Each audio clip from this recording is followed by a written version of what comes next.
Poso maoni wiak, waiwanan kitanan ni mua e yoski piataya posnotaman e yum MITW Podcast. A yospis piataya posnapi notaman e ne hisikimaka e yoso matnamin e hakihi.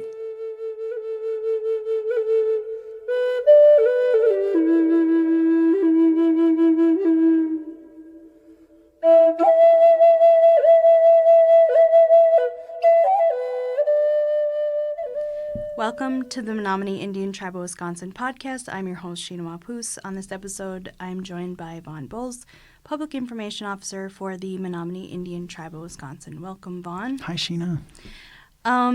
So, Vaughn, we did talk in the past about the vaccine. Oh my gosh, I can't talk. The vaccine companies.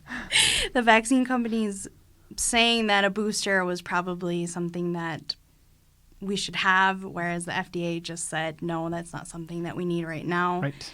And I did see a news article talking about Pfizer possibly having some data showing that it's more effective specifically against the Delta variant. So can we kind of expect that things are going to change eventually with the booster? So far, the FDA and the CDC, they haven't really been in support of booster shots. It's not that they don't work or that giving a booster to someone wouldn't re-stimulate their immune system and help them fight off the variant. What the CDC was initially worried about was just vaccinating everyone, across the country as, and reaching that herd immunity first off before going back and going to those willing, citizens and being like, we'll give you a booster now. And so they'd like to get further along in the initial rollout before they start going back and doing boosters. Not to say a booster wouldn't help, but right now they're still okay with the 2-shot or the 1-shot with the Johnson & Johnson vaccination plan. I'm just not sure, at this point, are we getting more people that have previously either been on the fence or against getting the vaccine and now are? It's been slower, but it's not like vaccination has completely stopped. I know there was kind of a rush to it in the beginning. The people that really wanted it, they did get it. People that were kind of on the fence, they're kind of trickling in. It's not a mad rush. We're not vaccinating in the same numbers as we initially were, and I know it's slower than a lot of organizations would like it to be, but it is still happening across the country. Sure. Yeah. Okay. So it is positive. It's a good thing. I'm just throwing it out there. It is good. Because I just feel like, we're kind of getting down to the population that just doesn't want the vaccine, period. And I think we'll eventually reach that point. I mean, I know when Dr. Schlegel does reports, she'll tell us, we had 40 people that were vaccinated. Well, that doesn't sound like much, but in our community, 40 people is still, a decent chunk of the population. So it's not like we've completely stopped. Sure. We're still working to protect everyone, and there are still people willing to come in and, they might be dragging their feet on this one, but they're willing to do it, which is good. Okay. So this past Tuesday, the CDC urged fully vaccinated Americans to wear masks indoors in areas of high transmission. So what do they mean by high transmission areas? So let's look at transmission levels first, and what the CDC says is high or low or moderate or severe. Sure. All of the data that the CDC looks at has to be essentially aggregated, so it's a fair comparison across the board. We have significantly less people than they do in Milwaukee. We're similar to other small areas like Gresham or other small towns here in Wisconsin. So what they do is they take the populations, they essentially divide it by 100,000 people, gives them a multiple that they can then multiply what the current population actually is by, and it kind of gives them an indication of how many people or how many instances occur per 100,000 people. Not to say there are 100,000 people, but it gives people a rough estimate that they can use. So when they're looking at transmission levels, if they say there's low transmission level in an area, which we have right now, that means we have less than 0 to 9 cases per 100,000 people. If it's moderate, we're talking 10 to 49 per 100,000. Substantial, they consider 50 to 99. And then high is anything over 100 cases per per 100,000 people. Okay. So right now, if you go to the CDC website, they have this great little map that's color-coded per county, and they're like, this is how fast or the level of spread that your county currently has. Currently, we have low transmission. I thought that was great. Right next to us, though, Shawano has high transmission. I thought that was terrible. So we're doing pretty good. We've got a fairly decent level of vaccination here. Not quite as much down in Shawano County. Keep that in mind if you're going to the store. And other places they're talking about high transmission rates, especially ones that are indoors.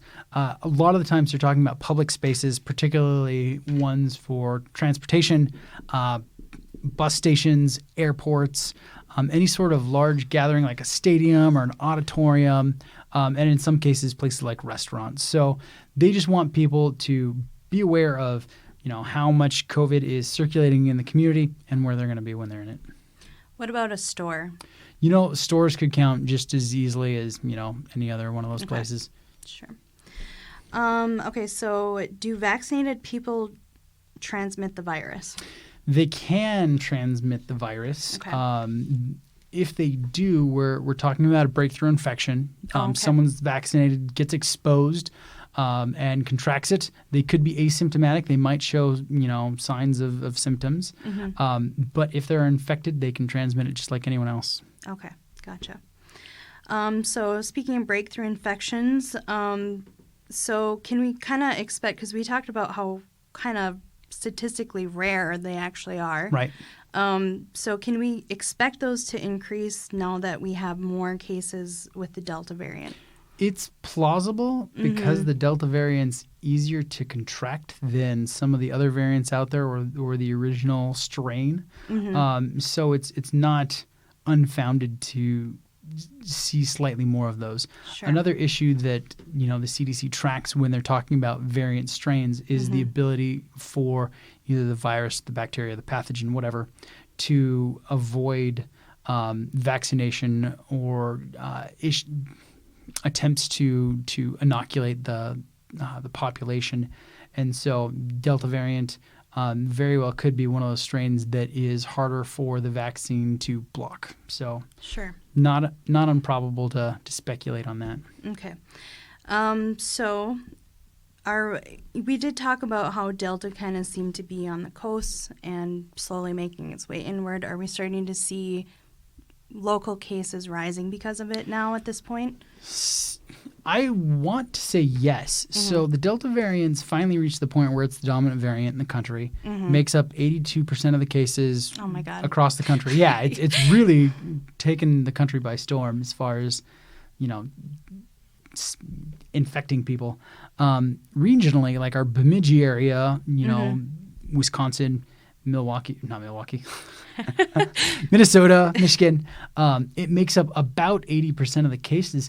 But when I was doing research, it looks kind of like we're a little bit behind on counting the number of variant cases we have specifically here in Wisconsin. And I'm not sure where the disconnect is in the testing process right now, but it kind of looks like our Delta cases are artificially depressed. Okay. Because if it's that prevalent elsewhere and in larger areas, it probably is the same here. Sure. So I saw a news article saying that a lot of different governmental agencies are now requiring either their employees to be vaccinated or be submitted to weekly testing. Is that something the tribe is considering as well?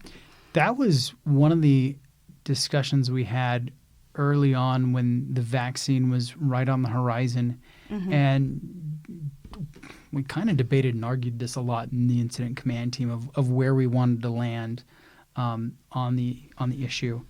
As far as the tribe's concerned, we wanted to lean more towards individual liberty. We didn't want to say you're going to have to be vaccinated. And so we didn't want to mandate that on anyone. We figured everyone has a right to their own person, whether it's, property or, their own physical body. And so it wasn't up to us to decide who is going to be vaccinated or not. So that's probably not something that's going to change even with Delta? I don't think so. I just don't see that happening right now.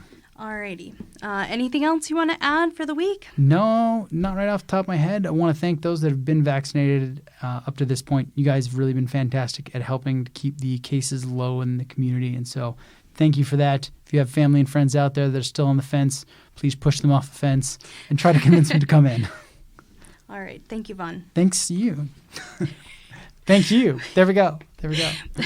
Waiwanan for listening to the Menominee Indian Tribe of Wisconsin podcast. You can find us on Apple Podcasts, Spotify, and Stitcher. You can also listen to the podcast on menominee-nsn.gov under the Community tab. Keep up to date by following us on Facebook at MITW Podcast. I do weekly updates with Vaughn. I welcome any community questions you have regarding COVID-19, so please send those to us via email at podcast@mitw.org.